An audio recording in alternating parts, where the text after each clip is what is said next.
Welcome back to my tutorial on the topic scope and closures in JavaScript.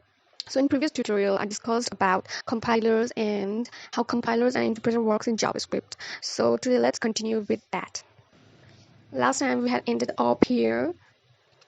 Now let us continue from this topic.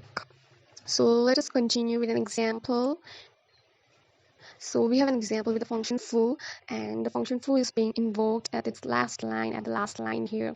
So what happens is when we run this code, so first compiler compiles the code and add the variable declarations in the scope. Here the function declaration foo is added in the global scope, and the variable in the scope of foo is added to the local scope of the function foo. And then the interpreter comes into play, and when it executes try to invoke the function foo, it actually is performing an RHS lookup for the function foo to look for the function if it exists in the scope or not. And since the compiler has already added the function foo in the scope, hence it then executes the function foo.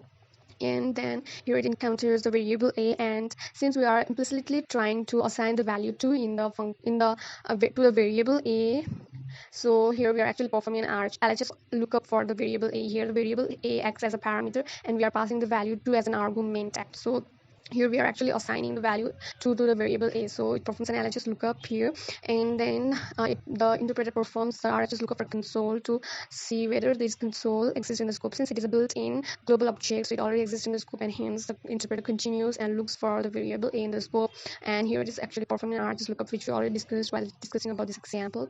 So this is how interpreter and compiler works, and how this code is executed. So actually scope means that how to look for the variable in the scope, and where to look for those variables in the scope. So scope actually determines those the set of rules. So scope is actually a set of rules.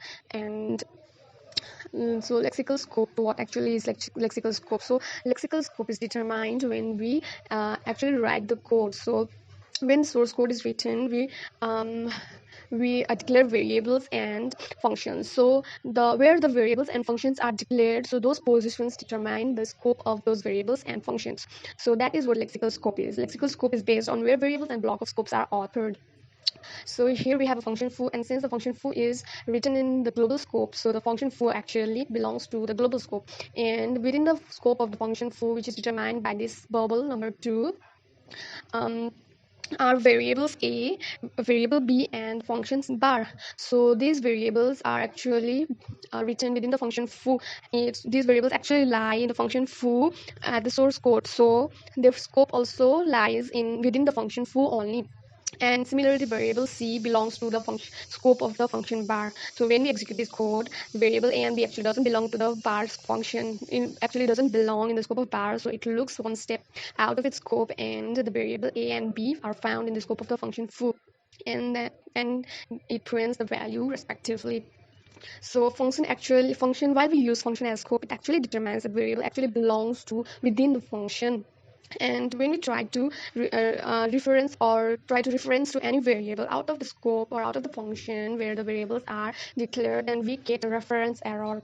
So let's look into an example here with the variable a, which is assigned the value 2, and when we are trying to invoke the function foo, we actually expect the value 2 to get printed. So let's look if that happens. Yes, we have the value 2 getting printed over here. So what happens when we try to access the variable a from here? So let's check it out. And here, yeah, we get the reference error a is not defined. So we get this reference error a is not defined because actually the scope of a only lies within this function foo. So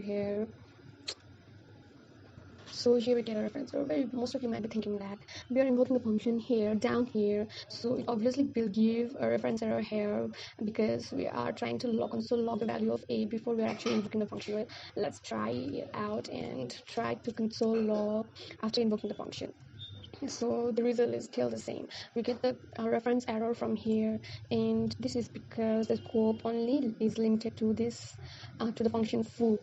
So even though after invoking the function foo we try to console log the value of a, we get a reference error.